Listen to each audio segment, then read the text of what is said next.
Complaining about his soft compound tyres for the entirety of the first third of the race, and came in to change them for some new mediums on lap 25, coming out in third place. Hamilton went on to the hards from the lead of the race on lap 29, and this decision would definitely come back to bite him, as the Brit was unable to catch up to Verstappen in the closing stages of the race, Lewis airing out his frustration at the team strategy call for the majority of the remaining 52 laps.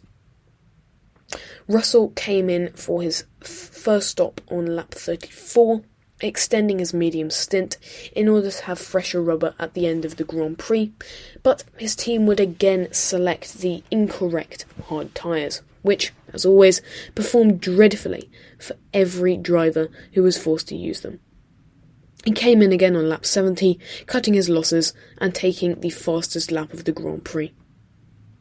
The Ferraris were 5 and 6, their first race outside of the podium places since Hungary, but also the first time Sainz has seen the checkered flag in 3 Grand Prix. This brings the Scuderia to within Mercedes' range, as the German outfit are now 40 points behind, and drops Leclerc behind Perez in the drivers' standings as well. The strategy was relatively simple for Ferrari this time around, with a mid-race one-stop for both drivers and some easy overtakes, resulting in a meagre 18 points. The McLaren and Alpine battle was reignited in Mexico, with the two in papaya split by the Frenchman Esteban Ocon. Lando Norris dropped to 10th place at the start of the Grand Prix, and Alonso progressed up to 7th, before Ricciardo made a move on Zhou Guanyu for 12th on lap 9 at turn 1. Norris pitted on lap 32, Ocon doing the same 2 traversals of the track later, the pair also attaining symmetrical moves at turn 1 on lap 39 on Albon and Gasly respectively.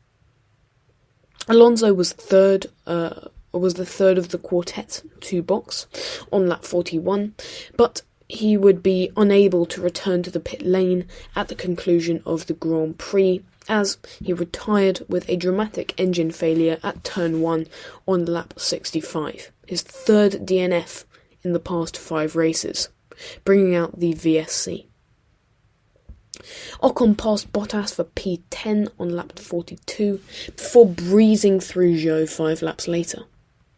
Daniel Ricciardo finally made a stop on lap 46, before colliding with Tsunoda on lap 51 at turn 6. The Aussie going down the inside of the AlphaTauri driver for 11th, which resulted in terminal side pod damage for Yuki. Daniel was handed a 10-second time penalty for this infringement, but took it in his stride, coming alive on his new set of softs, being let through by his teammate before dispatching Bottas and the 2 Alpines, building up a 10-second buffer to Ocon in 8th for his 6th point finish of the season. This brings him to within 1 point of Vettel for 11th in the WDC, and combined with his teammate Norris's 9th place, this brings McLaren to within 7 points of Alpine in the World Constructors' Championship as well.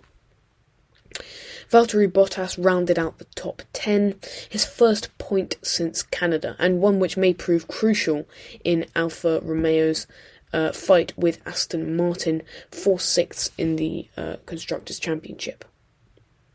Pierre Gasly missed out on points for the 3rd race running by only 6/10, thanks to a fifth 5-second time penalty this season, which was required as he forced Lance Stroll off the track whilst attempting to pass the Canadian on lap 13. Alex Albon was a strong P12 despite having started near the back of the grid, and Zhou couldn't capitalise on the pace of his Alfa Romeo, finishing the day in 13th place.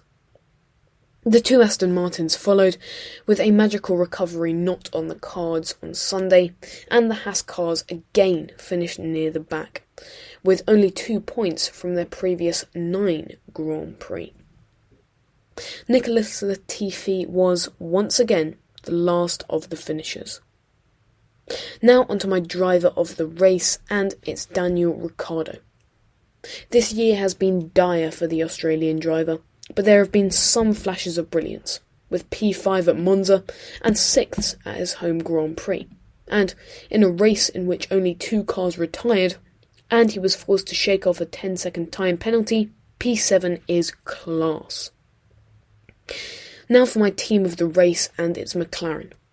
Even though Lando Norris would be leaving Mexico relatively unhappy, the team have had a great day, closing right up to Alpine in the championship with their second double points finish in 4 races.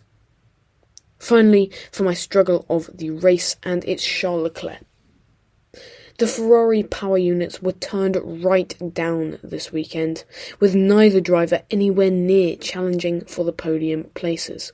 But when considering how strong Leclerc was looking at the start of the season, and where he was now, unable to even beat his teammate, nearly a lap down on the race leader, and losing P2 in the World Drivers' Championship to Checo, his year has become a sorry sight. Thank you for listening to F1 Every Week.